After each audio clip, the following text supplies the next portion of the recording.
Hi everybody, my name is Dr. Mary Claire Haver. For those of you who don't know me, I'm the creator and founder of the Galveston Diet. I'm also a board certified OB-GYN physician, and I am also certified in culinary medicine from Tulane University. I am here today to talk to you guys about foods that can battle stress, especially during the coronavirus epidemic. So I went to medical school first, and I started med school in 1994. I graduated in 98, and I and legions of other physicians I talked to around the country who studied at different schools can tell you that we did not learn much about nutrition, almost nothing, during our medical training. We are great surgeons. We are great diagnosers. We are really, really good at figuring out what the problem is when you come to us, sometimes discovering there is a problem, and really, really good at pharmacology and figuring out what chemical to give you to try to combat the symptoms. What we're not super great at, and hopefully the new med students coming through are getting better, is focusing on prevention. And we know zero about using nutrition to treat or prevent disease. So, in my quest to be my healthiest, in my quest to battle midlife weight gain in myself, I did a ton of research and, discovered lots and lots of information about inflammation and its linked to nutrition and weight gain and how everything's interconnected and how we're a lot of times at our age just not addressing things from a nutritional standpoint. Everyone says, oh, go eat healthy, but very few people actually know what that means. And that can mean different things to different people. So specifically, when I look at stress, I was kind of blown away. There was a study that came out. Part of me is blown away, part not, that looked at stress during coronavirus pandemic. And 53.8% of people who responded rated the psychological impact of coronavirus outbreak as moderate or severe. Okay, that's not talking about mild. Okay, well over half said their psychological impact from coronavirus was moderate to severe. Seeing that on paper just blows my mind. We don't see a lot of things that affect people that much. Now, looking at my friends, my family, my patients, the students in Galveston Diet, yes, probably closer to 90% of them have had some kind of really big impact from coronavirus. 16.5% reported moderate to severe depressive symptoms, 28.8% reported moderate to severe anxiety symptoms, and 8.1% reported moderate to severe stress levels. So when you look at all the positive treatments for stress and anxiety and depression, for those of us who are in the medical world of physicians, we're really, really good at handing out antidepressive medications, anti-anxiety medications. We're not so great, and we're not really trained to talk about more natural ways to combat these things. We tell people to go meditate. We tell people to relax. We tell people to, but no one talks about nutrition. No one. So what I wanted to do is put together just a list of foods, very basic common foods that can actually help you fight stress, that can actually get your body primed to make sure that your nutrition is on point so that when the stress hits, you have everything you need in your body to decrease the effects of it. Okay, so first thing is Swiss chard. Number one, Swiss chard. Swiss chard is a leafy green vegetable, but it's really packed with nutrients. It's got a high level of magnesium. Okay, magnesium plays a very important role in your body's stress response. Low levels of magnesium, and I'm looking at my notes, are associated with conditions like anxiety and panic attacks. And chronic stress also depletes your body's magnesium stores, really making this mineral important when you're stressed.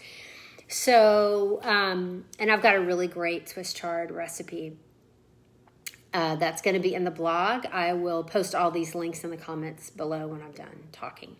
So, The other thing about when I talk about specific foods, I'm usually picking out a nutrient in that food. But, Swiss chard also has a lot of water, a lot of fiber in it as well. And so it is also considered to be one of the cruciferous vegetables, which we'll talk about later. And so each of these food has lots of things that can help fight stress. And I'm just really highlighting one nutrient in each. So Swiss chard, if you haven't tried it, it's delicious cooked.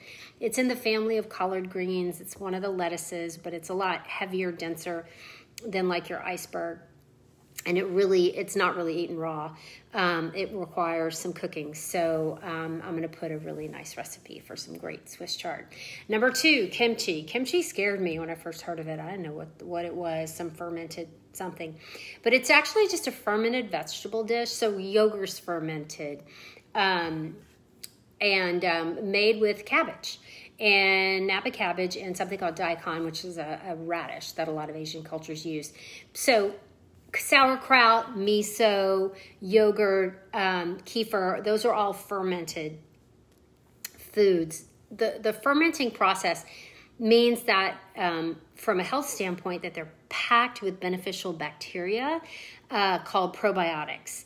And that the base of what they're made of is also packed with vitamins, minerals, and natural antioxidants. So there's a lot of studies that are showing that probiotic supplementation and eating probiotic, naturally probiotic rich foods like yogurt have benefits on your mental health. And we think that is because there is definitely a gut-brain pathway. And when your gut bacteria are happy, they decrease their levels of cytokines and inflammatory markers that they are making. Therefore, they're not absorbed into your system, and everything gets better. So kimchi is available at a lot of grocery stores, but you can actually, if you're crafty, you can make it on your own, and I'll give you guys a recipe for that too. Okay, so number 3, artichokes. I love artichokes. They're incredibly concentrated source of fiber, guys, and especially rich in prebiotics. So what a prebiotic is something that feeds your biome. So we have bacteria on our skin. It's natural. It's normal. We have bacteria all in our gastrointestinal tract and in our colon, especially 25% roughly of what we of excrement is actually bacteria. And so we need them. They're part of who we are. It's a symbiotic relationship most of the time. And so feeding them gut-friendly food in the form of prebiotics is important. So artichokes is a great source of that. So artichokes contain something called fructooligosaccharides, which is really concentrated in artichokes and actually can help decrease your stress levels. And there's a really cool study that looked at people who ate 5 or more grams of prebiotics per day, who had improved anxiety and depression symptoms and decreased stress. So, kombucha, Beatrice, that's another one that's fermented. That can be super healthy and good for you. Artichokes also have a lot of potassium, magnesium, vitamin C, and K. So, all right, so number 4 is eggs. Eggs are often referred to as nature's multivitamin. Because of their impressive nutrient profile. They're packed with vitamins, minerals, amino acids, and antioxidants, all needed for this healthy stress response. Whole eggs are really rich in choline, which is not found in high levels in a lot of foods except for eggs. And choline has been shown to play a role in brain health and may also protect against stress.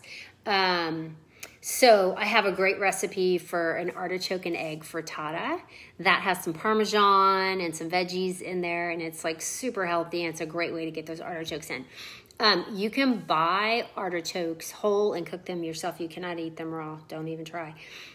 So you can steam them, and then you eat the kind of fleshy part at the bottom. I like to buy pickled or canned artichokes in the jar. You can get them in oil or in water. You can just do the hearts, which is that fleshy part at the bottom of the artichoke. And I chop them up and throw them in salads quite often.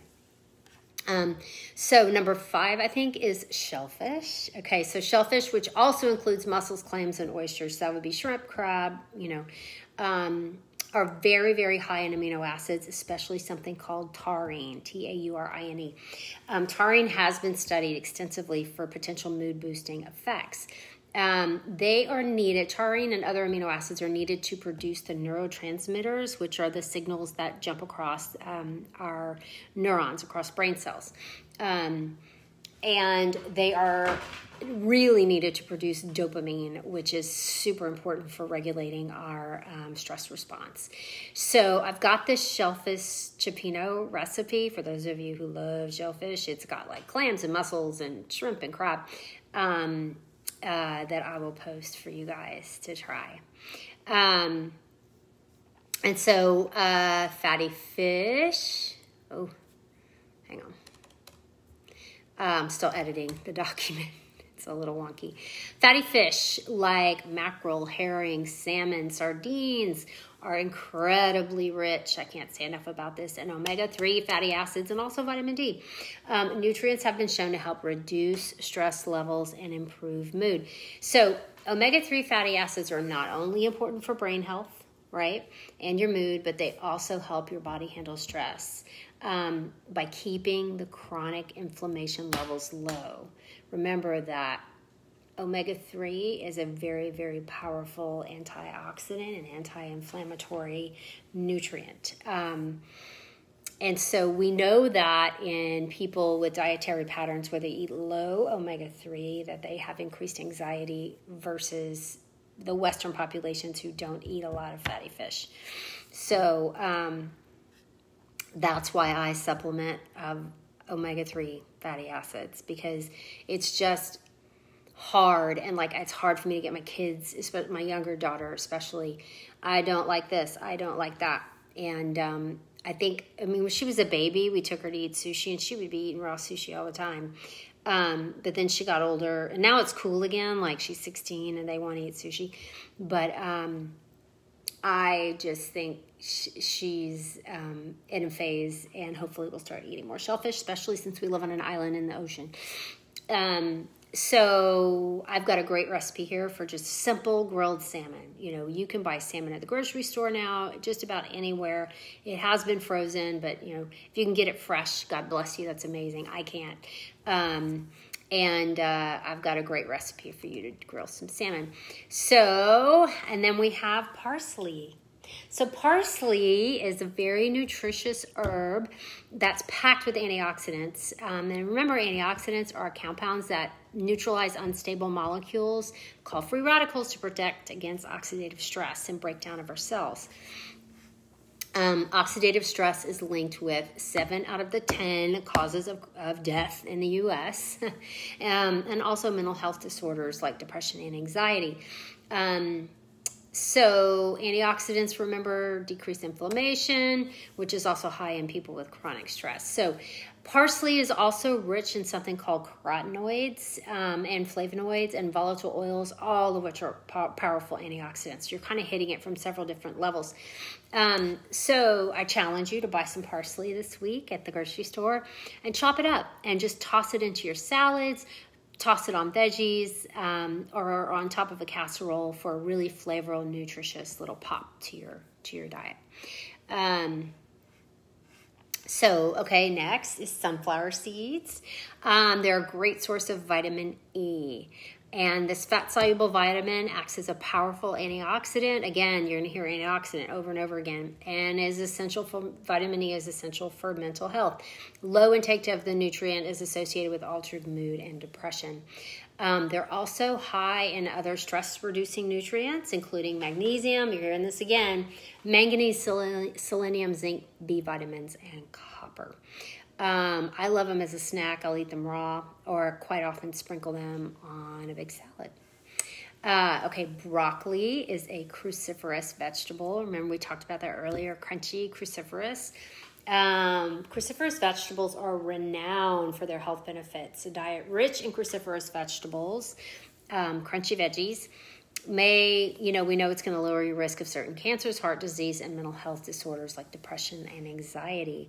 People who eat a standard American Western diet don't eat a lot of cruciferous vegetables. They hardly eat any vegetables. The number one vegetable a child in the U.S. eats is a potato in the form of a French fry. That is the only vegetable that the majority of kids in the U.S. will eat in a week. That is where we've come to as far as nutrition in this country. So cruciferous vegetables also include things like Brussels sprouts, cabbage, arugula, watercress, and kale. Think green, think crunch. They're just really, really great sources of concentrated nutrition. They pack a lot of punch in a bite. And so this includes magnesium, vitamin C, and folate, and all of those minerals and vitamins have been proven to combat depressive symptoms. So broccoli itself, which is when you cook it, why it smells kind of bad, it's rich in something called sulforaphane, sulfur. And however, sulfur has neuroprotective properties, guys, and may offer calming and antidepressive effects. Okay, so one of my faves, chickpeas, or CC, depending on where you get it from. Chickpeas are packed with stress-fighting vitamins and minerals, including magnesium, potassium, B vitamins, selenium, manganese, and copper. These legumes are also, specifically chickpeas are rich in L-tryptophan. L-tryptophan, which your body needs to produce the mood-regulating neurotransmitters like dopamine and serotonin. A diet rich in legumes like chickpeas, people who eat a diet that is rich in legumes like chickpeas, sorry, let me clarify that, have better mood and less stress than those who follow a diet rich in processed foods. Okay, so when you look at people whose dietary patterns eat a lot of legumes versus those who don't eat a lot of legumes but instead have processed foods, they are healthier, they have less depression, less anxiety when they compare them head to head. Tahini, which is why I paired these two together. So tahini is a rich spread made from sesame seeds. You roast them in the oven and then you grind them down just like you would roast peanuts for peanut butter. Also another excellent source of L-tryptophan. L-tryptophan, remember, is a precursor of mood-regulating neurotransmitters. And so a diet that has enough or high in tryptophan will boost moods and ease the symptoms of depression and anxiety. So I've got my recipe for my favorite hummus, which combines... I make homemade hummus, and I'm famous for it, my family at least. I like to pretend. You can make your own tahini. I have a recipe for that somewhere. I have a recipe, but then the hummus, but I cheat. I buy the store-bought tahini. It's sometimes hard to find. You may have to go to a Mediterranean market or a specialty food store, or the larger grocery stores should have it, but you may have to ask to find it. So if you don't know, hummus is just a very simple combination of chickpeas, tahini or ground sesame seeds, sesame seed paste, salt, pepper, lemon juice, and olive oil. That's it. Okay, it is one of the healthiest, most delicious, nutritious, and vitamin-packed things that you can eat. I will often make it. My kids wipe it out. They adore it. I only serve it with veggies. I don't do the pita. But I'll serve it like I made some last week, and my husband and I had made grilled chicken breast. So I served it like an accoutrement on the side. We kind of drizzled it, dollops of it around the chicken, and it was like a sauce for the chicken. You can add a little bit of cold water to your to your hummus, and thin it out a little bit to make it a little more lemony. Add some more lemon juice to make it more of a sauce. It's a great way, and it's just packed with nutrients. It's just amazing and so good for you. Okay, and then finally, a couple more. Chamomile tea. So we've all heard about that, but chamomile tea is a medicinal herb, and it's been used since ancient times. It's an actual natural stress reducer. Its tea and its extract have been shown to really promote restful sleep and reduce symptoms of anxiety and depression.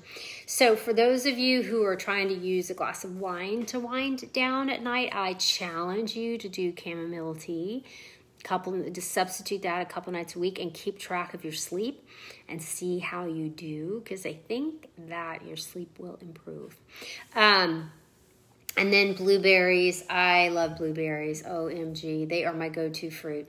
They have a number of health benefits, including improved mood. They're high in the flavonoid antioxidants. Anything colorful is high in flavonoids, okay? They also have really great neuroprotective effects, and they help reduce stress-related inflammation and help reduce stress-related cellular damage.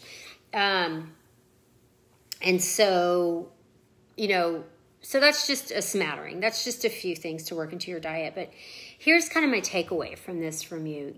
I'm board certified physician. I'm boarded by the American College of OB-GYN. I've passed all my medical boards multiple times. I'm state boarded in Texas.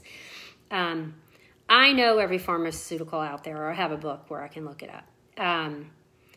But, where I knew a gap in my knowledge was really focusing on nutrition to prevent or fight disease. And so my plea to you is, before you open a pill bottle that might have side effects and might give you results you're not looking for, that you really consider nutritional changes first before pharmacology. And, it frustrates my husband, it frustrates my children, because they want a quick fix. They want to take a pill, they want to get rid of stuff. And I'm like, when my daughter complains about her acne, I'm like, are you eating 50% of your diet being fruits and vegetables? She's 16, she has a car, she has a job. I don't control hardly what she eats. I mean, I have healthy stuff here, but she can leave the house and go get what she wants. And she has money in her bank account because she works. So, they get frustrated with me when I say, are you eating 50% fresh fruits and vegetables? I'm always looking for the long-term cure, not the quick fix. So I'm not saying never to pharmacology. You have an acute headache, I'm going to tell you to take Tylenol, ibuprofen, aspirin, depending on your risk factors.